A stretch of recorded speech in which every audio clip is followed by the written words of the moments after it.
Hello साथियों, नमस्कार। मैं बजमोन मीना आप सभी का स्वागत करता हूं Alia exam quiz YouTube channel में। साथियों, आज अपन स्कूल व्याख्याता भर्ती का जो क्लास टेस्ट नंबर 9 है इसका सॉल्यूशन करने वाले हैं। इससे पहले अपन ने 8 टेस्ट करवा दिए थे और प्लेलिस्ट भी बनाए हुए हैं। साथियों, जिन्होंने नहीं देखा है वो देख लीजिएगा। सभी जो टेस्ट पेपर हैं ये कलाम एकेडमी के ही द्वारा आयोजित करवाए गए हैं। तो आज अपन क्लास टेस्ट जो नंबर 9 है इसका सॉल्यूशन कर लेते हैं। साथियों, जो भी साथी चैनल पर नए हैं वो चैनल को सब्सक्राइब कर लेना। आपको ज़रूर फ़ायदा होने वाला है क्योंकि इस चैनल के माध्यम से आपको सभी जो टेस्ट हैं उनका सॉल्यूशन आपको यूट्यूब पर करवाया जाता है। देखिएगा, शुरुआत की जो क्वेश्चन है साथियों, ये क्वेश्चन रीजनिंग और मैथ के हैं तो इनको मैं छोड़ रहा हूँ। ठीक है, अपन डायरेक्ट बात करते हैं जीके की क्वेश्चन से लेकर के। ठीक है, देखिएगा क्वेश्चन नंबर 21। क्वेश्चन नंबर 21 है कि लोकतांत्रिक सरकार की विशेषताएं हैं। जो लोकतांत्रिक सरकार है इसकी विशेषता कौन कौन सी है? देखो, समानता और न्याय है, लोक कल्याण है, शासन में जन सहभागिता है, प्रतिनिधियात्मक लोकतंत्र भी है। यानी ये जो सभी विशेषताएं ये लोकतांत्रिक सरकार की विशेषताएं है। इसमें जाएगा ऑप्शन नंबर 4। 22 नंबर क्वेश्चन है कि भारत में हस्तांतरणीय मत प्रणाली से किनका निर्वाचन नहीं किया जाता है? हस्तांतरणीय मत प्रणाली से किसका निर्वाचन नहीं किया जाता है? तो क्या होगा इसमें? देखो, राष्ट्रपति का किया जाता है, राज्यसभा के सदस्य का भी किया जाता है और विधानसभा के जो विधान परिषद है इसके सदस्य का भी किया जाता है। तो किसका नहीं किया जाएगा? विधानसभा के सदस्यों का। ठीक है, 3 नंबर इसमें जाएगा राइट आंसर। 23 नंबर क्वेश्चन है first past the post system के संदर्भ में निम्न कथनों पर विचार कीजिए। देखिए, first past the post system, तो इसके अंतर्गत विधायिका का प्रत्येक सदस्य एक भूभागीय क्षेत्र का प्रतिनिधित्व करता है। इसके अंतर्गत क्या होता है? जो विधायिका है इसका प्रत्येक सदस्य एक भूभागीय क्षेत्र का प्रतिनिधित्व करता है। तो पहला स्टेटमेंट सही है। दूसरा है इसमें छोटे समूह को उचित प्रतिनिधित्व प्राप्त नहीं होता है, तो ये भी सही है। ठीक है, 23 में दोनों ही कथन सही है। इसका right answer 3 number. 24 number question है कि राष्ट्रीय निर्वाचन आयोग की सदस्य संरचना है। राष्ट्रीय निर्वाचन आयोग की सदस्य संरचना है, तो यहाँ पर आ जाएगा एक मुख्य निर्वाचन आयुक्त प्लस 2 अन्य निर्वाचन आयुक्त, तो इसमें आ जाएगा 3 नंबर। 25 नंबर क्वेश्चन है राष्ट्रीय निर्वाचन आयोग के संदर्भ में निम्न कथनों पर विचार कीजिए। राष्ट्रीय निर्वाचन आयोग, देखिए इसका जो उल्लेख है संविधान के भाग नंबर 15 में मिलता है। ठीक है, बिल्कुल सही है। और निर्वाचन आयोग के सदस्यों की जो नियुक्ति है वो राष्ट्रपति के द्वारा की जाती है, तो ये भी सही है। यानी दोनों ही कथन क्या है? सत्य है। 25 में ऑप्शन नंबर 3 हो जाएगा इसमें राइट आंसर। 26 नंबर क्वेश्चन है कि निम्न में से किस विधान संशोधन के तहत वयस्क मताधिकार की न्यूनतम आयु 21 वर्ष से घटाकर के 18 वर्ष की गई थी?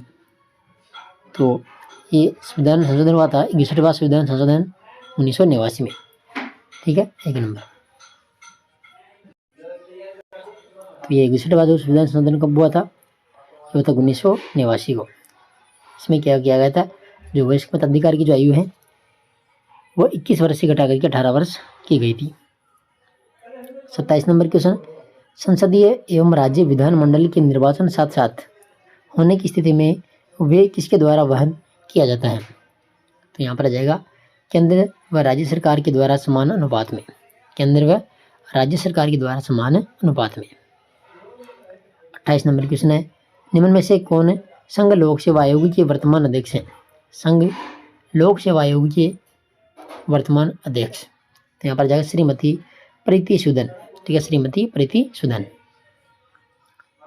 29 नंबर क्वेश्चन है संघ लोक सेवा आयोग के संदर्भ में निम्न कथनों पर विचार कीजिए। संघ लोक सेवा आयोग, देखिए इसके अध्यक्ष व अन्य सदस्यों की नियुक्ति राष्ट्रपति के द्वारा की जाती है।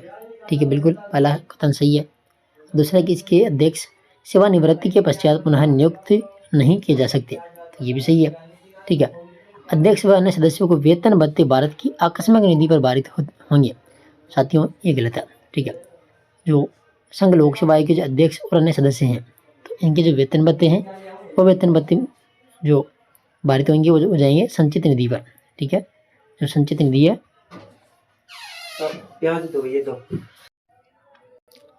तो ये संचित निधि पर भारित होंगे। तो तीसरा गलत है। ठीक है, इसमें 1 और 2 ही सही है, यानी ऑप्शन नंबर पहला। ठीक है,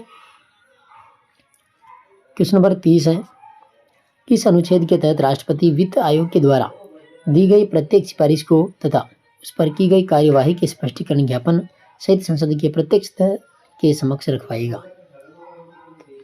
क्या हो जाएगा यहाँ पर? अनुच्छेद 281। ठीक है, अनुच्छेद 281।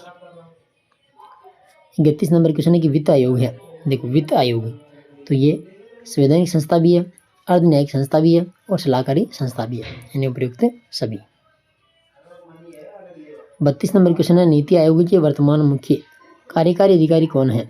नीति आयोग के वर्तमान मुख्य कार्यकारी अधिकारी कौन है? तो इसमें आ जाएगा VVR सुब्रमण्यम। ठीक है, 3 नंबर। क्वेश्चन नंबर 33 है कि नीति आयोग के संदर्भ में निम्न कथनों पर विचार कीजिए। देखिए, पहला कि यह सरकार के थिंक टैंक के रूप में कार्य करता है। कौन? नीति आयोग। सही है। नीति आयोग समग्र जल प्रबंधन सूचकांक, सतत विकास लक्ष्य सूचकांक और भारत नवाचार सूचकांक की रैंकिंग्स जारी करता है। तो ये भी सही है। यह हर वर्ष आकांक्षी जिलों के प्रदर्शन के लिए डेल्टा रैंकिंग भी जारी करता है। तो ये गलत है। नीति आयोग के बारे में 2 ही कथन यहाँ पर सही है, पहला और दूसरा। ठीक है, इसमें करेंगे अपन तीसरा ऑप्शन।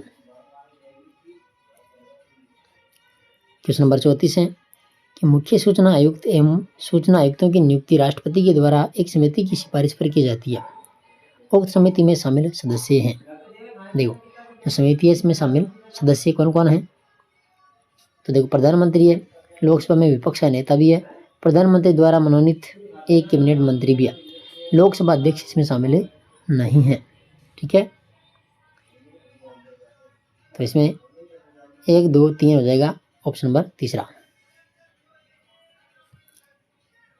क्वेश्चन नंबर 35 है कि मुख्य सूचना आयुक्त और अन्य सूचना आयुक्तों का कार्यकाल होता है।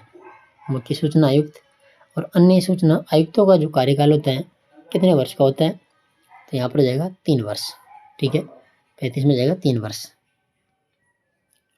36 नंबर क्वेश्चन है, निम्न में से CAG के संदर्भ में असत्य कथन का चयन कीजिए।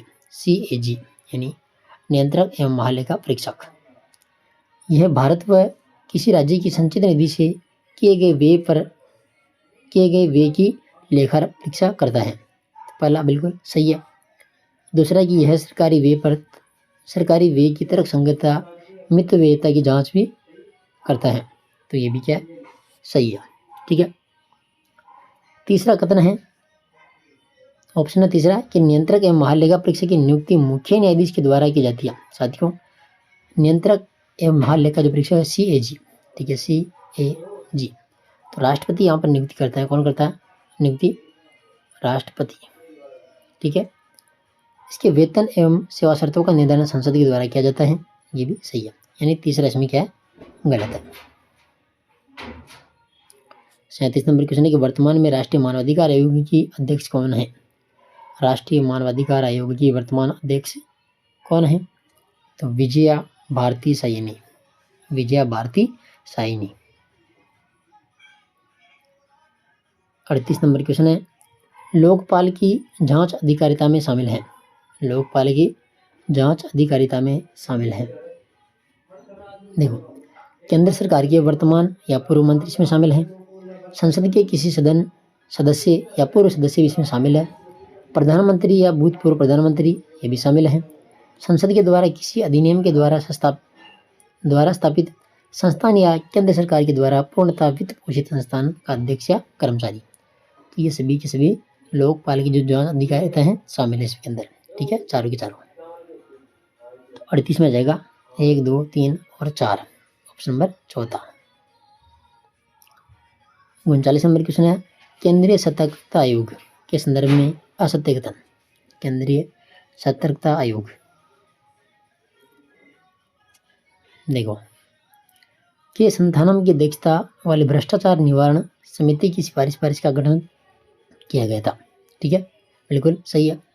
यह एक सांविधिक एवं बहुसदस्यीय निकाय है। यह भी सही है।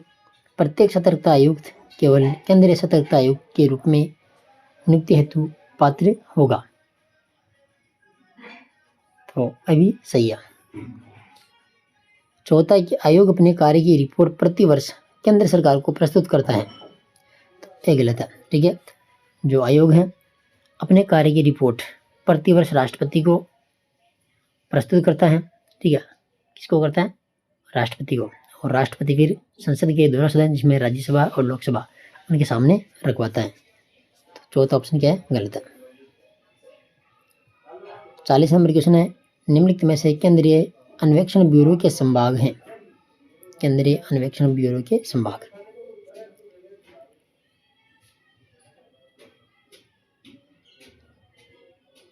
तो यहाँ पर इसमें आर्थिक अपराध संभाग है, नीति और समन्वय प्रभाग हैं, अभियोजन निदेशालय भी है, भ्रष्टाचार निरोधक संभाग भी है, केंद्रीय विधि विज्ञान प्रयोगशाला भी है। यानी पांचों के प्रोसेस में आ जाएगा ऑप्शन नंबर 4। 41 नंबर क्वेश्चन है कि राष्ट्रीय अनुसूचित जाति आयोग के अध्यक्ष अपना त्याग पत्र किसे सौंपते हैं?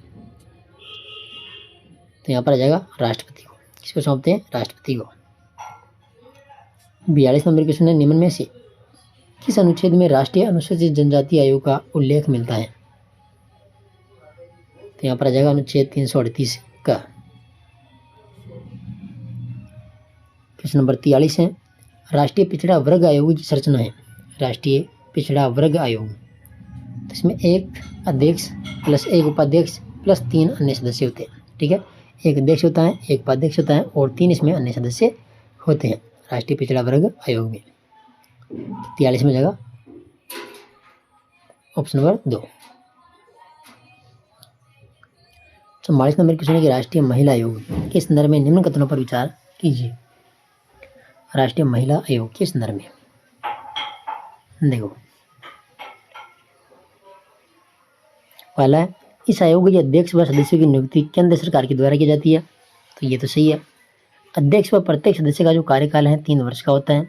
ये भी सही है। श्रीमती विद्या पार्थ सारथी इस आयोग की प्रथम अध्यक्ष थी। तो ये गलत है, ठीक है। राष्ट्रीय महिला आयोग जो है इसकी प्रथम अध्यक्ष कौन थी? सुश्री जयंती पटनायक, ठीक है। सुश्री जयंती पटनायक। तो 1 और 2 ही इसमें सही है। Option number 3। आगे देखो 45 नंबर क्वेश्चन है कि राज्य में RTE 2009 की किस धारा के तहत राज्य सरकार ने राजस्थान निःशुल्क एवं अनिवार्य बाल शिक्षक अधिकार नियमावली 2011 जारी की? यहाँ पर जाएगा धारा नंबर 38। क्वेश्चन नंबर 46 है, RTE 2011 के तहत विद्यालय प्रबंध समिति के संदर्भ में सत्य कथन है। तो यहाँ पर पूछा असत्य कथन। देखो, इस समिति का पुनर्गठन राज्य सरकार स्थानीय प्राधिकारी के द्वारा प्रत्येक 2 वर्ष में किया जाएगा, यानी पहला सही है। दूसरा, कार्यकारी समिति प्रत्येक 3 माह से कम एक बार कितनी बैठकें करेगी? अच्छा, कम से कम एक बार कितनी बैठकें करेगी? 3 माह से कम, ठीक है। तो ये भी इसमें 46 में सही है। तीसरा है, कार्यकारिणी की प्रत्येक बैठक 15 तारीख को होगी। देखो, ये जो कार्यकारिणी की प्रत्येक बैठक 15 तारीख को होगी, ये RTE जो अधिनियम 2009 था, ठीक है, ये 2009 से संबंधित है। ये 2009, ठीक है। तो ये तीसरा इसमें क्या है? गलत है। समिति धारा 21 की उपधारा 2 के खंड क एवं ग में विनिर्दिष्ट कार्यों का पालन करती है। ये भी सही है, ठीक है। देखो, जो RTE 2011 है इसकी जो प्रत्येक बैठक है ये 3 महीनों में एक बैठक होना अनिवार्य है, ठीक है, कम से कम 3 महीनों में। आगे देखो 47 नंबर क्वेश्चन है, RTE 2011 के किस नियम के तहत राजस्थान गैर सरकारी शैक्षिक संस्था अधिनियम 1989 के दिन मान्यता मंजूरी उक्त अधिनियम के प्रतिबंधों के अनुसार किसी भी समय वापस ली जा सकेगी? तो यहाँ पर जगह नियम 15।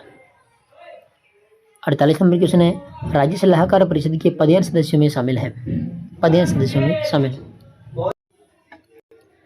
देखो, राज्य सलाहकार परिषद के पदेन सदस्यों में शामिल, तो प्रारंभिक शिक्षा के प्रभारी सचिव इसमें शामिल होंगे। ठीक है, इसके बाद में आयुक्त प्रारंभिक शिक्षा और निदेशक राज्य शैक्षिक अनुसंधान और प्रशिक्षण संस्थान उदयपुर, ये तीनों इसमें शामिल है। ठीक है, अध्यक्ष राजस्थान मानवाधिकार आयोग अध्यक्ष इसमें शामिल नहीं है। तो 1, 2 और 4 इसमें जाएगा 1, 2, 4, ऑप्शन नंबर 2। क्वेश्चन नंबर 49 है, अध्यापकों की शिकायत निवारण तंत्र के तहत यदि कोई अध्यापक जो ब्लॉक स्तरीय समिति के निर्णय से संतुष्ट नहीं है, वह कहाँ अपनी शिकायत के लिए अपील कर सकता है? कहाँ पर अपील कर सकता है? तो जिला स्तरीय शिकायत समिति पर। ठीक है, इसमें जाएगा 3 नंबर। 50 नंबर क्वेश्चन है, निम्नलिखित में से कौन सा विकल्प सही सम्मिलित नहीं है? देखो, सम्मेलन है एक तरफ और एक इनका वर्ष। तो पहला है नगोया प्रोटोकॉल, नगोया प्रोटोकॉल, तो इसका आयोजन वर्ष है, ये हो जाएगा 2010। ठीक है, 29 अक्टूबर 2010। स्टॉक होम सम्मेलन 1972 आ जाएगा, पृथ्वी शिखर सम्मेलन 1992 में आ जाएगा, और मॉन्ट्रियल समझौता 1987। तो इसमें जो 1 नंबर है ये क्या है? गलत है। 51 नंबर क्वेश्चन है कि निम्नलिखित में से कौन कौन से कारण भौगोलिक क्षेत्र की जैव विविधता के ह्रास के लिए उत्तरदायी है? यहाँ पर आ जाएगा इसमें, देखो, एक तो प्राकृतिक आवास विखंडन इसमें आ जाएगा। ठीक है, सह विलुप्तता आ जाएगी, और विदेशी प्रजातियों का आक्रमण। शाकाहार को प्रोत्साहन है, इसमें शामिल नहीं है। तो इसमें जाएगा 1, 3 और 4। कौन में 1, 3, 4, यानी ऑप्शन नंबर 3। 52 नंबर क्वेश्चन है, निम्नलिखित में से जैव विविधता के स्वस्थानीय संरक्षण की विधि है? यहाँ पर आ जाएगा संरक्षण रिजर्व। 53 नंबर क्वेश्चन है, कौन सा कथन सत्य है? कौन सा कथन सत्य है? पहला है कि भारत विश्व के 12 वृहद जैव विविधता वाले देशों में सम्मिलित है। ठीक है, पहला सही है। पूरे विश्व के 7 से 8% जैव विविधता भारत में पाई जाती है, ये भी सही है, यानी पहला और दूसरा दोनों सही है। 3 नंबर। 54 नंबर क्वेश्चन है कि जातीय समृद्धि की रिवेट पॉपर परिकल्पना किसने प्रस्तुत की थी? यहाँ पर आ जाएगा पॉल एहरलिख ने। ठीक है, 2 नंबर। 55 नंबर क्वेश्चन है कि निम्नलिखित में से कौन एक जैव विविधता के स्वस्थानीय संरक्षण की विधि नहीं है? यहाँ पर आ जाएगा वनस्पतिक वन। ठीक है, तो पवित्र वन, जैव मंडल संरक्षण क्षेत्र और वन्यजीव अभ्यारण्य, तो कौन सा मिल नहीं है? वनस्पतिक वन। 56 नंबर क्वेश्चन है, विख्यात कस्तूरी मृग तथा हंगुल निम्नलिखित राष्ट्रीय उद्यानों में से कहाँ पर पाया जाता है? इसमें जाएगा ढाचीगांव राष्ट्रीय उद्यान, जम्मू कश्मीर में, ऑप्शन नंबर 2। 57 नंबर क्वेश्चन है, एक जाति जो निकट भविष्य में विलोपन के उच्च जोखिम की क्षमता का सामना कर रही है, उसे क्या कहा जाता है? क्या कहा जाएगा? क्रांतिक संकटापन। 3 नंबर। 58 नंबर क्वेश्चन है कि भारत में निम्नलिखित में से कौन सा एक क्षेत्र जैव विविधता का हॉट स्पॉट है? 58 में आ जाएगा यहाँ पर पश्चिमी घाट। क्वेश्चन नंबर 59 है, जैव मंडल संरक्षित क्षेत्र का वह भाग जो कानूनी रूप से सुरक्षित है और जहां मानव की किसी भी गतिविधि की आज्ञा नहीं होती है, वह क्या कहलाता है? इसमें आ जाएगा करोड़ क्षेत्र। 1 नंबर। 60 नंबर क्वेश्चन है, जैव विविधता के तप्त स्थलों हॉटस्पॉट्स में कौन एक पहलू मौजूद नहीं होता है?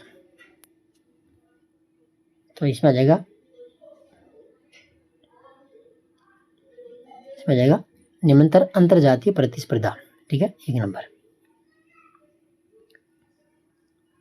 61 नंबर क्वेश्चन है कि भारत के जैव विविधता अधिनियम को संसद ने किस वर्ष में पारित किया था? किस वर्ष पारित किया था? 2002 में। 62 नंबर क्वेश्चन है, वन्य जीवों की संख्या में निरंतर कमी होती जा रही है, इसका मुख्य कारण क्या है? तो मुख्य कारण है आवासों का समाप्त होना। ठीक है, 3 नंबर। 63 नंबर क्वेश्चन है, जैव विविधता के संदर्भ में निम्न कथनों पर विचार कीजिए। जैव विविधता, हालांकि जैव विविधता शब्द का प्रयोग वाल्टर जी रोजेन के द्वारा किया गया था। सही है। और 22 मई को अंतर्राष्ट्रीय जैव विविधता दिवस के रूप में मनाया जाता है, ये भी सही है। विषुवत रेखा से उच्च अक्षांश की ओर बढ़ने पर जैव विविधता में वृद्धि नहीं होती है, यहाँ पर होती है कमी। ठीक है, तो ये गलत है, यानी 1 और 3 इसमें सही है, 1 और 3।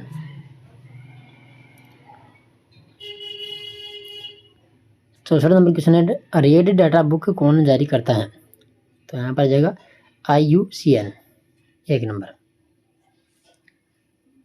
देखो क्वेश्चन नंबर 65, सम्मिलित करना है। एक तरफ है राज्य और एक तरफ है राज्यसभा में सीटें। देखो हिमाचल प्रदेश में राज्यसभा की सीटें यहाँ पर 3 हैं। छत्तीसगढ़ इसमें 5 हैं। तेलंगाना के अंदर 7 हैं और झारखंड के अंदर 6 हैं। ठीक है, 2 3 4 1, 2 3 4 1 हो जाएगा ऑप्शन नंबर दूसरा।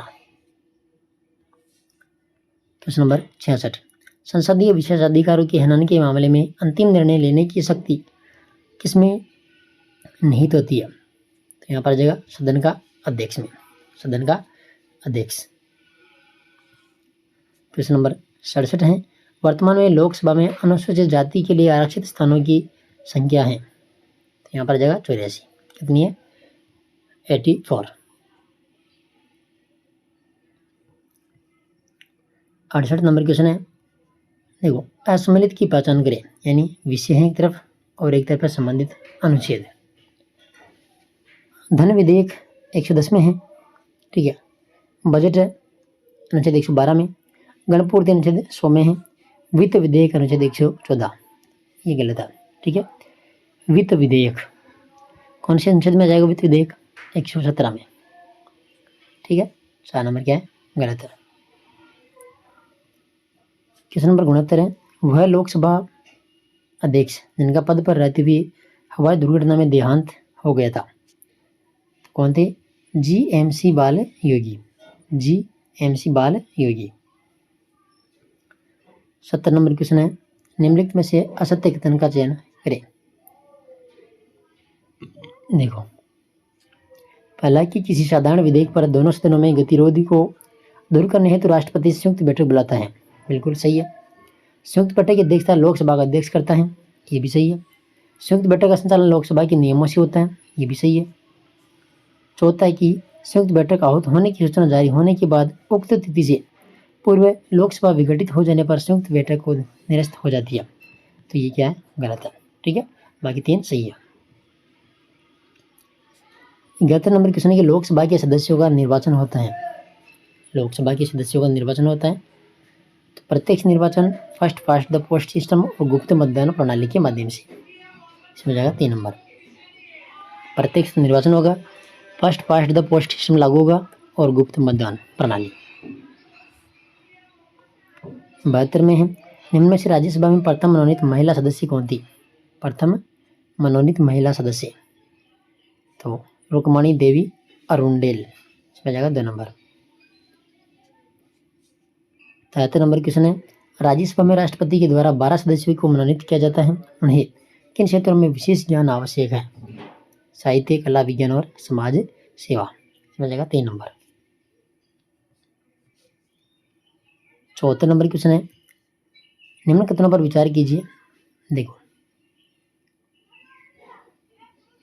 पहला कि संविधान के अनुच्छेद 79 में संसद का उल्लेख किया गया है, सही है कि संविधान का जो अनुच्छेद 79 है इसमें संसद का उल्लेख मिलता है और इसके अनुसार संसद का निर्माण केवल लोकसभा और राज्यसभा से मिलकर होगा, ये गलत है। देखो लोकसभा, राज्यसभा प्लस इसमें राष्ट्रपति भी होगा, राष्ट्रपति। ठीक है, संसद में जाएगा लोकसभा, राज्यसभा और राष्ट्रपति, तो ये दूसरा यहाँ पर गलत है। ठीक है, केवल एक ही सही है इसमें। 75 नंबर क्वेश्चन है, लोकसभा को समय से पूर्व भंग किसके द्वारा किया जा सकता है? लोकसभा को समय से पूर्व भंग किसके द्वारा किया जा सकता है? तो राष्ट्रपति के द्वारा। 76 नंबर क्वेश्चन है, निम्नलिखित में से सत्य कथन का चयन करें। सत्य कथन,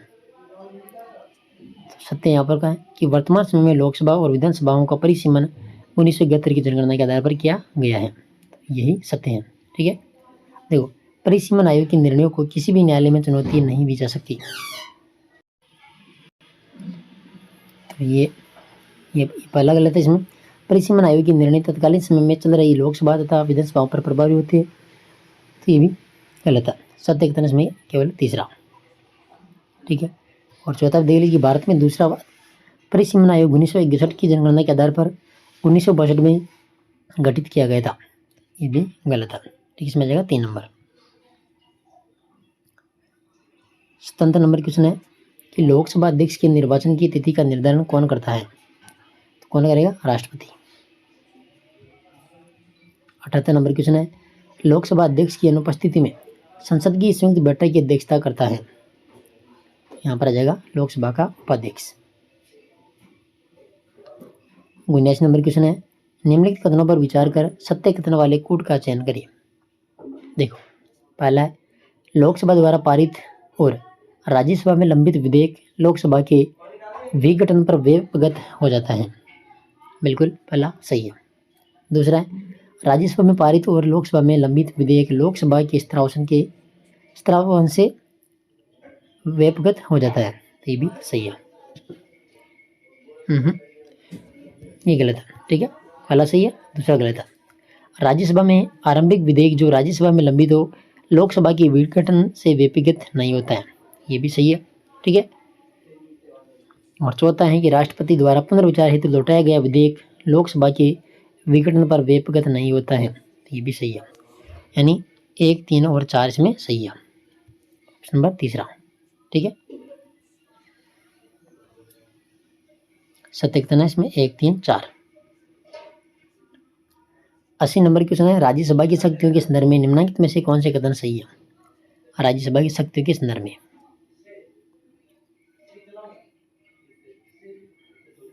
देखो, पहला ये संसद को राज्य सूची के विषयों पर कानून बनाने का अधिकार दे सकती है, ठीक है, सही है। और उपराष्ट्रपति को हटाने का प्रस्ताव केवल राज्यसभा में लाया जा सकता है, ये भी सही है। यह धन विधेयकों में संशोधन प्रस्तावित करती है, ये भी सही है। यानी 80 में सभी के सभी सही है। Option number 4, 1, 2, 3। 81 नंबर क्वेश्चन है सर्वोच्च न्यायालय की आनुषंगिक शक्तियों का उल्लेख किस अनुच्छेद में मिलता है? यहाँ पर आ जाएगा अनुच्छेद 140। 82 नंबर क्वेश्चन है सर्वोच्च न्यायालय के किस वाद में कोलेजियम प्रणाली को अपनाया गया था? तो एडवोकेट्स ऑन रिकॉर्ड वाद 1993, इसमें आ जाएगा 2 नंबर। क्वेश्चन नंबर 83 कि सर्वोच्च न्यायालय के न्यायाधीशों के कार्यकाल के संदर्भ में निम्न कथनों के आधार पर सत्य कूट की पहचान करें। इसमें आ जाएगा 65 वर्ष की आयु तक, केवल तीसरा है, ठीक है। इसमें आ जाएगा ऑप्शन नंबर कौन सा? 2, केवल 3। 84 नंबर क्वेश्चन है कि सर्वोच्च न्यायालय के न्यायाधीश पद हेतु आवश्यक योग्यता है कि वह भारत का नागरिक हो तथा या तो भारत का नागरिक हो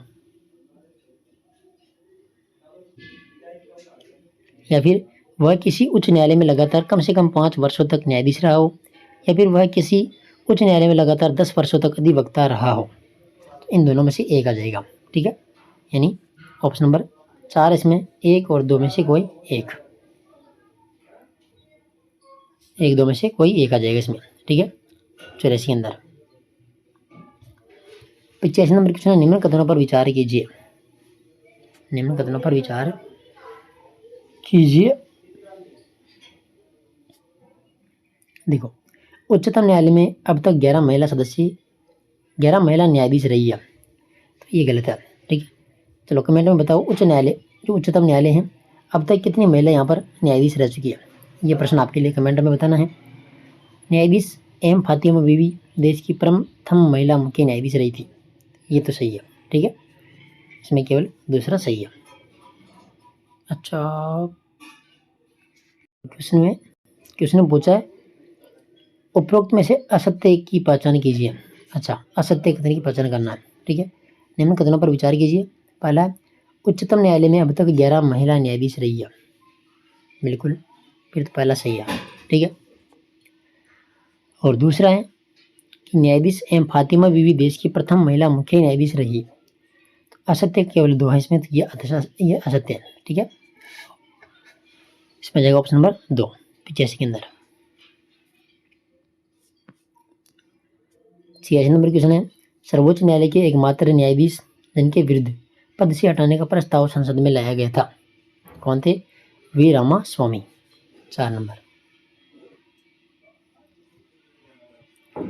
27 नंबर क्वेश्चन है कि संविधान संशोधन का संबंध न्यायाधीशों की नियुक्ति की प्रक्रिया से है, इसमें आएगा 99वां। 1 नंबर। 28 नंबर क्वेश्चन, सर्वोच्च न्यायालय के द्वारा दिए गए निर्णय की पुनरावलोकन शक्ति किसे प्राप्त है? तो यहाँ पर आ जाएगा सर्वोच्च न्यायालय। 3 नंबर। क्वेश्चन नंबर 89 है, अनुच्छेद 127 के बंदों के तहत उच्चतम न्यायालय का मुख्य न्यायाधीश तदर्थ न्यायाधीशों की नियुक्ति किस प्रकार कर सकता है? यहाँ पर आ जाएगा जब राष्ट्रपति ने पूर्व सहमति दी हो तब। ठीक है, 2 नंबर। 89 में जाएगा 2 नंबर। क्वेश्चन नंबर 90, निम्न में से कौन से विवाद सर्वोच्च न्यायालय के मूल क्षेत्राधिकारों में शामिल होते हैं? तो यहाँ पर आ जाएगा केंद्र व एक या अधिक राज्यों के बीच विवाद, 2 या अधिक राज्यों के बीच विवाद। ठीक है, अंतर्राष्ट्रीय जल विवाद इसमें नहीं आएगा। तो 90 में जाएगा 1 व 2। 1 नंबर। क्वेश्चन नंबर 91 में है, निम्न में से संविधान के किस अनुच्छेद में यह प्रतिबंधित है कि उच्चतम न्यायालय अभिलेख न्यायालय होगा? यहाँ पर आ जाएगा 129। 52 नंबर क्वेश्चन है, निम्न में से एडगर डेल का अनुभव शंकु में शीर्ष से प्रथम सोपान है? तो यहाँ पर आ जाएगा शाब्दिक प्रतीक। 2 नंबर। क्वेश्चन नंबर 93, निम्न में से प्रक्षेपी शिक्षण सहायक सामग्री का उदाहरण है? प्रक्षेपी शिक्षण सहायक सामग्री, इसमें जाएगा फिल्म स्ट्रिप। 54 नंबर क्वेश्चन है, निम्न में से सर्वे सामग्री का उदाहरण नहीं है? सर्वे सामग्री का उदाहरण नहीं है, देखो रेडियो सर्वे है, लिंगोफोन भी है, ग्रामोफोन भी है, एपिस्कोप ये नहीं है। ठीक है। क्वेश्चन नंबर 95, निम्न में से विज्ञान क्लब का संरक्षक होता है? विज्ञान क्लब का तो विद्यालय का प्रधानाचार्य होता है। इसके बाद देखो 96 नंबर क्वेश्चन है, निम्न में से संप्रेषण का सिद्धांत है? देखो तत्परता एवं अभिप्रेरणा का सिद्धांत, सक्षमता एवं योग्यता का सिद्धांत, भागीदारी एवं अंतःक्रिया का सिद्धांत। चिन्ह में हो जाएगा 1 2 3। क्वेश्चन नंबर 97 है, निम्न में से कौन सा शिक्षण प्रतिमान का आधारभूत तत्व नहीं है? आधारभूत तत्व नहीं है। केंद्र बिंदु है, सहयोग तंत्र है, संरचना है, अवलोकन नहीं है। ठीक है, 4 नंबर। क्वेश्चन नंबर 98, वैज्ञानिक पूछताछ शिक्षण प्रतिमान के प्रतिपादक है? यहाँ पर जाए जोसेफ जे गोएव। 3 नंबर। क्वेश्चन नंबर 99, निम्न में से कौन सा सहयोगी अधिगम का तत्व नहीं है? यहाँ पर आ जाएगा सामाजिक अंतःक्रिया का अभाव। ठीक है, ये नहीं है। और क्वेश्चन नंबर 100, सहयोगी शिक्षण प्रतिमान की एक महत्वपूर्ण विशेषता है? यहाँ पर आ जाएगा 1 नंबर कि विद्यार्थी अंतः पारस्परिक द्वारा कार्य करते हैं। 1 नंबर इसमें सही है। ठीक है, तो ये था क्लास टेस्ट नंबर 9 और इनके क्वेश्चन अपने देखिए। अब तक 9 टेस्ट हो चुके हैं और 9 के 9 टेस्ट आपको प्लेलिस्ट के अंदर मिल जाएंगे। तो जो साथी नए हैं वो जाइए और प्लेलिस्ट में जाकर के आप सभी क्लासें देखिए। ठीक है, धन्यवाद। जय हिंद, जय भारत।